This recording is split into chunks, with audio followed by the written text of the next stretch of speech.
Hi friends, welcome to our channel. இன்னைக்கு நம்ம செய்ய போற ரெசிபி என்னன்னு பாத்தீங்கன்னா இட்லி தோசைக்கு நல்ல பொருத்தமான சின்ன வெங்காயம் வச்சு தொக்கு எப்படி பண்ணலாம்னு பார்க்கலாம். இந்த தொக்கு பாத்தீங்கன்னா நீங்க ஸ்டோர் பண்ணி வச்சு ஒரு 10 நாள் வரைக்கும் கூட யூஸ் பண்ணலாம், கெட்டு போகாம அப்படியே இருக்கும். இப்போ இந்த தொக்கு ரெசிபி செய்யறதுக்கு மிக்ஸி ஜார்ல 1/4 கிலோ அளவுக்கு சின்ன வெங்காயம் சேர்த்துக்கோங்க. இது கூட ஒரு பெரிய நெல்லிக்காய் அளவுக்கு புளியை 10 நிமிஷம் ஊற வச்சுட்டு சேர்த்திருக்கேன். அரைக்கிறதுக்கு கொஞ்சம் ஈஸியா இருக்கும். இது கூட காரத்துக்கு 2 டீஸ்பூன் அளவுக்கு தனி மிளகாய் தூள் சேர்த்துக்கலாம். 1/2 டீஸ்பூன் அளவுக்கு தனியா தூள் சேர்த்துக்கோங்க. தேவையான அளவுக்கு கல்லுப்பு சேர்த்துட்டு நல்ல நைஸ் விழுதா அரைச்சு எடுத்துக்கிறோம். இந்த மாதிரி திக்கான பேஸ்ட் பதத்துக்கு அரைச்சு எடுத்துக்கோங்க.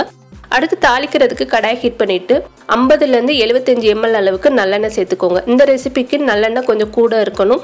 1 டீஸ்பூன் அளவுக்கு கடுகு சேர்த்து நல்லா பொரிய விட்டுடலாம். இது கூட 1/2 டீஸ்பூன் அளவுக்கு ஜீரகம் சேர்த்துக்கலாம்.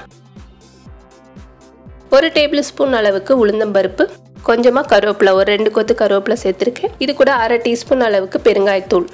இப்போ பெருங்காயத்தூள் சேர்த்ததுக்கு அப்புறமா ஒரு 8 பல் பூண்டு இடிச்சிட்டு சேர்த்துக்கோங்க. சேர்த்ததுக்கு அப்புறமா சின்ன வெங்காயம் ஒரு 10 பீஸ் அளவுக்கு கட் பண்ணிட்டு சேர்த்திருக்கேன். நம்ம அரைச்சு சேர்த்துருக்கோம். அது போக அங்கங்க முழுசு அந்த சின்ன வெங்காயம் பூண்டெல்லாம் கடிபடும் போது சாப்பிட்றப்ப நல்லா டேஸ்டா இருக்கும். இப்போ லைட்டா வதங்கினதுக்கு அப்புறமா நம்ம அரைச்ச விழுதை சேர்த்து நல்லா சுருள வதக்கிடுங்க. ஏன்னா நம்ம எல்லாமே பச்சையா அரைச்சிருக்கோம். நம்ம சேர்த்து இந்த ஆயிலே நல்லா சுருண்டு வரணும். இந்த அளவுக்கு வதங்கினதுக்கு அப்புறமா இதுல தண்ணி ஊற்றிக்கலாம். இப்போ ஒரு 1/2 கப் அளவுக்கு மிக்ஸி ஜார்ல இருந்து தண்ணி ஊற்றிருக்கேன். சேர்த்துட்டு இதை நல்லா சுருள வதக்கிற போகிறோம்.